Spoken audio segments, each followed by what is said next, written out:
जय Sai Ram. Welcome to बंदे हैं हम साई के। बाबा की कृपा से आप सबको आज एपिसोड 1 पहला अनुभव सुनाने जा रही हूँ। गुरु पूर्णिमा से हमारा ये न्यू प्लेलिस्ट शुरू हुआ है और आज ये एपिसोड मैंने इसलिए चुना है क्योंकि आज मैं चाहती हूँ कि हम सब एक विश्वास, एक हिम्मत से वापस खड़े हों कि बाबा हमारे साथ हैं और उनके रहते हमारे साथ कुछ गलत नहीं होगा, फिर चाहे दुश्मन कुछ भी करने की कोशिश क्यों ना कर ले। ये जो डिवोटी हैं ये बाबा को बहुत मानती हैं। 2014 में इनकी शादी हुई थी। तकरीबन 8-9 साल हो गए हैं आज इनकी शादी को और इस दौरान इन्होंने ज़िंदगी में बहुत सारे उतार चढ़ाव देखे। डेफिनेटली हम सबके लाइफ में कुछ ना कुछ प्रॉब्लम्स तो होती हैं, थोड़े बहुत सबके में होते हैं, पर इनकी बात ही कुछ और थी। इनकी शादी हो गई, ये अपने हस्बैंड के साथ खुश थी, इनका एक बेटा भी है, अच्छे से ये लोग जी रहे थे। लेकिन ये जब भी अपने ससुराल जाती तो इनके जो इन लॉज थे वो बहुत मिसबिहेव करते थे और इनके फादर इन लॉ काफ़ी पहुँचे हुए लॉयर भी थे। तो पावर था, पोजीशन था इनके फादर इन लॉ का, जिसका वो मिसयूज़ करके अपने घर की बहू को, जो किसी ना किसी की बेटी है, उसे सताया करते थे। इन्हें थप्पड़ भी मारा, हाथ भी उठाया इनके ऊपर और इनकी सास ने इनके ऊपर बहुत गाली गलौज करी। तो इतनी गालियाँ सुनने के बाद और इतना मार खाने के बाद, लेकिन इनके हस्बैंड का हमेशा चुप रह जाना, अपनी वाइफ के लिए कभी स्टैंड ना करना, ये सब देखते हुए उन लोगों की कोशिश ये थी कि इस लड़की को इतना परेशान करो मेंटली, फिज़िकली, कि ये खुद ब खुद शांत हो जाए, खुद ब खुद दब जाए। लेकिन ये चुप नहीं हुई, इन्होंने स्टैंड लेना शुरू कर दिया क्योंकि इनके पीछे इनका एक बेटा था। इसलिए इन्होंने ये तय किया कि अब मैं इनके घर कभी नहीं जाऊंगी। जो लोग मेरे ऊपर इतनी बदतमीज़ी करते हैं, जिसे एक इंसान तक समझा नहीं जाता है, जैसे जानवर से भी बदतर ट्रीटमेंट दी जाती है, मैं इनके घर अब कभी नहीं जाऊंगी। वापस ये अपने हस्बैंड के पास आई, ठीक ठाक रहने लगी और इनके लाइफ में थोड़े बहुत झगड़े होते थे पर सब सही चलता था। गड़बड़ तब होती थी जब ये अपने इन लॉज के पास जाएं या इनके हस्बैंड वहाँ होकर आते थे, क्योंकि वो लोग ये सिखा देते थे कि तुम्हें अपनी वाइफ को कैसे दबा कर रखना है या कैसे उसके साथ मिसबिहेव करना है। और जब आपको शिक्षा ही आपके खुद घर के लोग देते हैं, लेकिन एक इंसान जब वो बड़ा हो जाता है, एक एडल्ट एज में है, तो हम सबके पास फिर इतना सेंस होता है कि लाख सिखाने के बाद भी हमें क्या करना है एट दी एंड ये हम तय करेंगे। बट स्टिल वो इंसान ब्लाइंड थे। ब्लाइंड इन द सेंस कि उन्हें कुछ दिखता ही नहीं था, बस अपना दिखता था। अब जब ये वापस अपने हस्बैंड के साथ रहने लगी, एक शाम जब ये वॉक कर रही थी, तो वॉक करते करते, अब यहाँ से सुनिएगा, बहुत ही कह लीजिए कि कठिन समय आया। एक कार्टन था जिसमें बहुत सारे पेपर्स और कुछ कुछ चीज़ें रखी हुई थी, तो उसे वो कचरा समझती थी और उसे वो कभी छूती नहीं थी, कभी निकालती नहीं थी, क्योंकि वो एक वेस्ट उन्हें लगता था। पर उस दिन दोपहर का समय था, शाम नहीं, खाना खाने के बाद उनके मन में ये चीज़ आई कि आज इस कार्टन को खोलो। और ये चीज़ बहुत स्ट्रॉन्ग आई उनके मन में कि नहीं, आज ये कार्टन खोलना है। और ऐसा लगा ना उन्हें जैसे वो कार्टन ही खुद चीख चीख के बुला रहा हो कि तुम आओ मेरे पास और खोलो इसे। और जैसे ही उन्होंने खोला तो वहाँ उन्हें जो दिखा, ये देखकर उनके पाँव से जैसे ज़मीन ही किसी ने छीन लिया। इनके नाम से काला जादू टोना करवाया जाता था, टोटका जो भी होता है, और इनकी फ़ोटो और उसके साथ वो सारे मंत्र, वो सारे पिरामिड्स, वो सब बनाकर रखे हुए थे।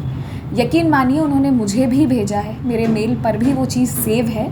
और ये देखकर मुझे शॉक तो बहुत ज़ोर का लगा कि कैसी कैसी चीज़ें होती हैं दुनिया में।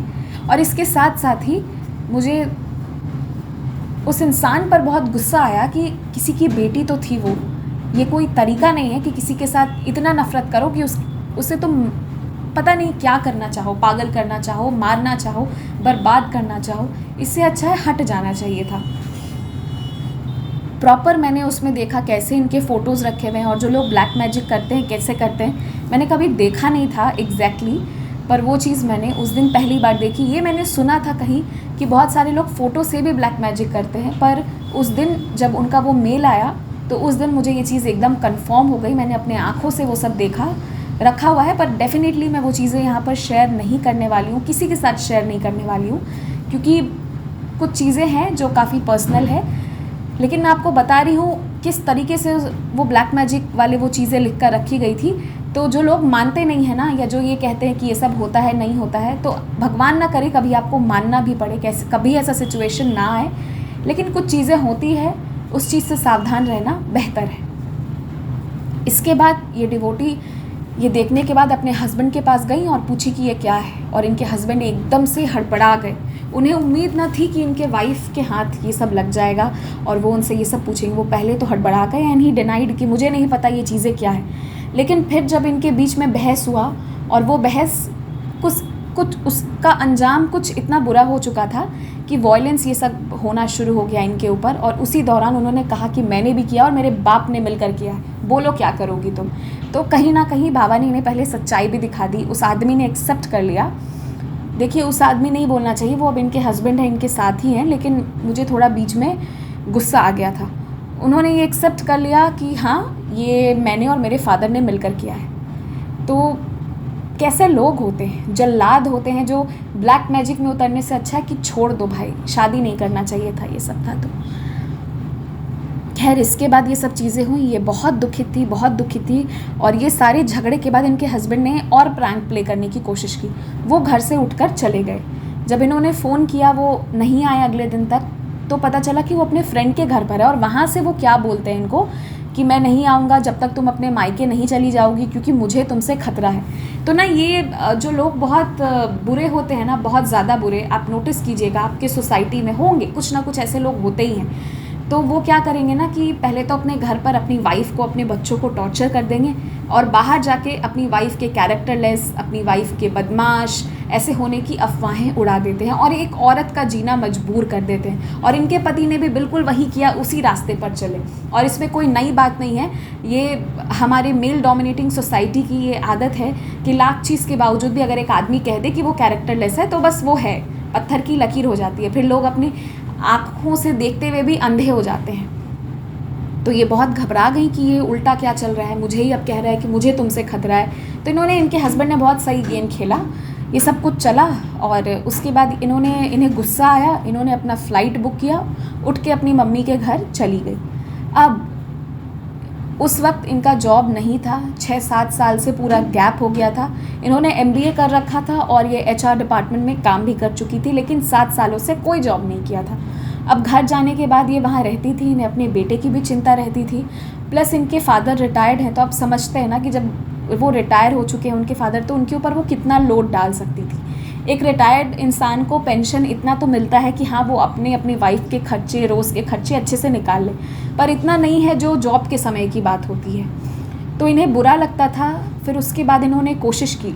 अब जब पहले ये 1 महीने यूं ही गुस्सा के अपने हस्बैंड के से दूर रही, इन्हें लगा था कि कभी ना कभी उनका फ़ोन आएगा, क्योंकि उनका बेटा भी है, पर उन्हें कोई कदर नहीं थी, ना इनकी ना इनके बेटे की, और उन्होंने फ़ोन भी नहीं किया इन्हें। तो 1 महीने के बाद इन्होंने भी फ़ोन नहीं किया। उसके बाद इन्होंने जॉब के लिए अप्लाई किया। दुबई बेस्ड एक बैंक था, वहाँ से इन्हें HR डिपार्टमेंट में ही जॉब मिल गया, जिसकी वजह से ये अपने और अपने बेटे का एक्सपेंसेस अच्छे से निकाल पाना शुरू हो गया। ऐसा तो नहीं था कि बहुत ज़्यादा सैलरी थी कि बहुत सेविंग्स हो सके, लेकिन जितने की इन्हें ज़रूरत थी वो सब होना शुरू हो गया। तो इस कठिन समय में, मैं आपको सच बता रही हूँ, इन सारे समय में ये बाबा से झगड़ा कर लेती थी, लेकिन बाबा पे विश्वास बहुत रखती थी।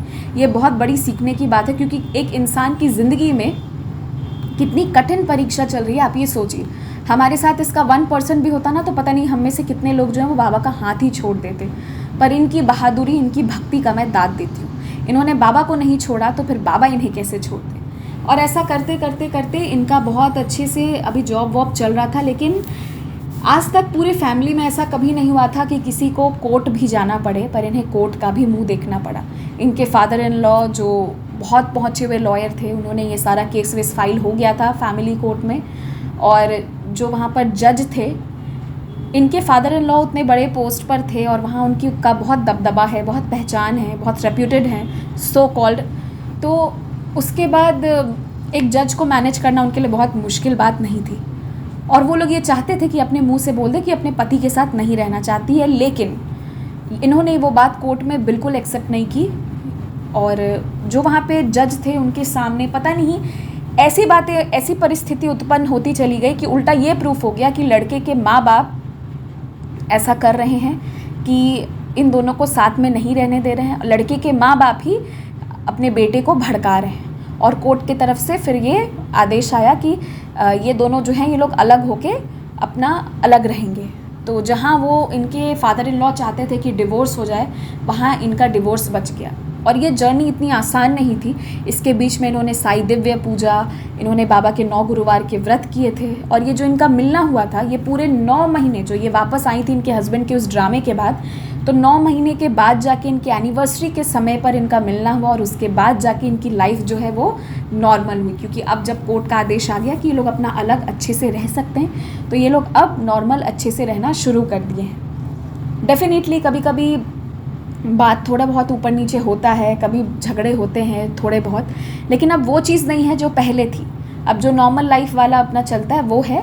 पर इनकी शादी टूटने से बाबा बचा दिए, क्योंकि एक बहुत अच्छी इंसान है, ये उनके साथ रहना चाहती थी। वरना पता है, कोई अगर किसी को थप्पड़ मारे तो आज के ज़माना में कोई एडजस्ट करने को तैयार नहीं होता। इनफैक्ट लोग आजकल बात बात में रिश्ते तोड़ देते हैं। मतलब जैसे हम पेज पलटते हैं ना, वैसे यहाँ रिश्तों का अदला बदली कर दिया जाता है। और वैसे में बहुत कम अच्छे लोग होते हैं जो रिश्तों को निभाना चाहते हैं। इनके हस्बैंड सच में बहुत ब्लेस्ड हैं, बहुत लकी हैं कि उन्हें एक ऐसी वाइफ मिली है जो उन्हें माफ़ करती चली गई। वरना आज के समय में माफ़ करने वाले लोग नहीं मिलते। तो खैर, उसके बाद इनकी शादी बच गई और अब ये अच्छे से रह रहे हैं। और ये भी कहती हैं कि एक तो बाबा ने शादी बचा लिया, ये ब्लैक मैजिक वाला सारा सब कुछ दिखा दिया, उससे भी बाबा बचा लिए। तो मैं बस यही कहना चाहती हूँ कि जिन्हें ये लगता है कि हम बाबा को मान रहे हैं, लेकिन अगर कोई हमारे ऊपर काला जादू कर रहा है, तो हमें किसी विशेष पूजा की ज़रूरत नहीं है। जिसको जो करना है, जिस हद तक जाकर करना है, वो उस हद तक जाकर करे, मोस्ट वेलकम्ड। लेकिन हमारे मन में जो साईं है ना, क्योंकि जब हम बाबा की भक्ति करने लगते हैं तो हमारे भीतर साईं विराजित हो जाते हैं। तो उस साईं के सामने कोई ब्लैक मैजिक कैसे कर सकता है? उस साईं के भीतर ब्लैक मैजिक का इफ़ेक्ट कैसे जाएगा? नहीं जाएगा। इसीलिए बहुत निश्चिंत रहें। जिसको जो, जब, जैसे, जहाँ करना है, जो करना है, जो पढ़ना है, जो करवाना है, करवा ले। आप अपने विश्वास पर टिके रहिए। आपके विश्वास की जीत होगी, जैसे कि इनके विश्वास की जीत हुई।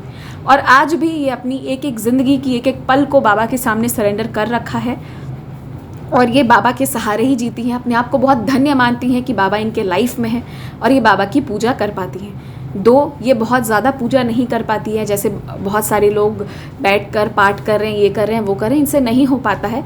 लेकिन मैं सच कहूँ ना, तो अगर आप साईं सचरित जी नहीं भी पढ़ रहे हैं, कुछ नहीं कर रहे हैं, लेकिन आप बाबा पे विश्वास रख रहे हैं, बाबा को मन से याद कर रहे हैं, वो सबसे बड़ी पूजा। आई थिंक दैट इज़, वो सारी चीज़ों से ऊपर है कि हर पल अपने साईं को अपने भीतर याद रखना, स्मरण करना। तो ये एक अलग लेवल की भक्ति होती है। और जो बच्चा ऐसे बाबा को पुकारेगा तो बाबा उसको कैसे छोड़ देंगे। इसलिए बाबा पे रखिए विश्वास, बहुत विश्वास, वो सब संभाल लेंगे। और आपको सच बता रही हूँ, आज गुरु पूर्णिमा से जब हम वापस एपिसोड 1 से शुरू कर रहे हैं, तो पता नहीं क्यों मेरे पास घूम घूम कर ब्लैक मैजिक के ही एक्सपीरियंसेस आ रहे हैं। अभी इसके बाद भी है, देखती हूँ वो बाबा कब डलवाते हैं। लेकिन शायद कोई है जो ये एक्सपीरियंसेस सुन रहा है और कोई परेशान हो रहा है, उसी के लिए बाबा ये एक्सपीरियंस